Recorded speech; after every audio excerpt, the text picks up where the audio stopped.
कभी सोचा है, जब जिंदगी के सबसे बड़े फैसले लेने होते हैं तो हम सबसे ज्यादा कंफ्यूज्ड क्यों हो जाते हैं? जब दिल कुछ और कहता है और दिमाग कुछ और, जब हम सही और आसान के बीच खड़े होते हैं। आज की कहानी सिर्फ अर्जुन की नहीं है, ये कहानी आप और मेरी है। कुरुक्षेत्र के बैटलफील्ड में खड़े अर्जुन के हाथ कांप रहे थे। सामने शत्रु नहीं, सामने अपने ही लोग थे। गुरु, भाई, मित्र, परिवार। अर्जुन के लिए यह सिर्फ युद्ध नहीं था, यह एक इमोशनल बैटल था। उसके मन में सिर्फ एक सवाल घूम रहा था, जीत का क्या मतलब अगर शांति ही खो जाए?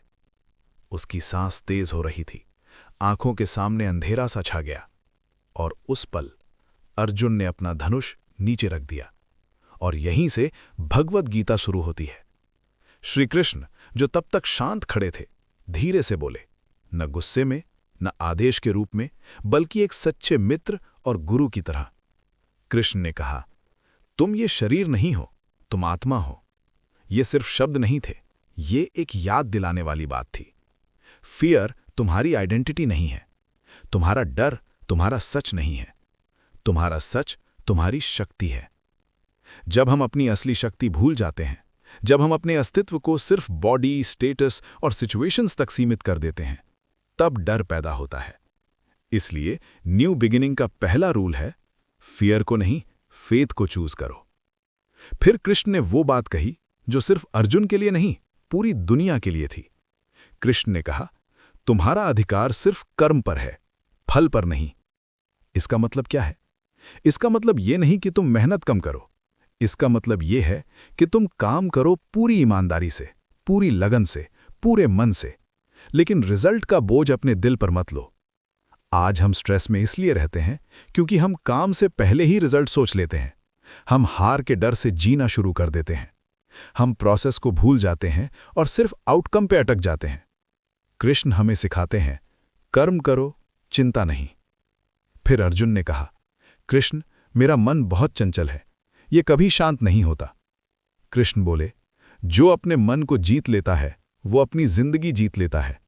सोचो जरा, अगर मन तुम्हारा साथ दे तो कौन सी मुश्किल तुम्हें रोक सकती है? लेकिन अगर मन ही तुम्हारा दुश्मन बन जाए तो सब कुछ होते हुए भी इंसान हारा हुआ महसूस करता है। इसलिए कृष्ण कहते हैं, मन को भागना नहीं है, मन को समझना और डिसिप्लिन करना है। और फिर एक बहुत जरूरी बात, कृष्ण ने अर्जुन को याद दिलाया, रिस्पॉन्सिबिलिटी से भागना त्याग नहीं होता। त्याग का मतलब होता है ईगो छोड़ना, डर छोड़ना, अटैचमेंट छोड़ना। स्टूडेंट हो, पेरेंट हो या प्रोफेशनल, तुम्हारा काम ही तुम्हारा धर्म है। जब तुम अपनी रिस्पॉन्सिबिलिटी को पूरी ईमानदारी से निभाते हो, तब वही कर्म तुम्हारी पूजा बन जाता है। आखिर में अर्जुन थक चुका था। उसने कहा, मैं आपकी शरण में हूं। ये हार मानना नहीं था, ये समझ जाना था। कृष्ण बोले, डर मत। समर्पण का मतलब ये नहीं कि तुम कुछ मत करो। समर्पण का मतलब है पूरा प्रयास करो और बाकी छोड़ दो।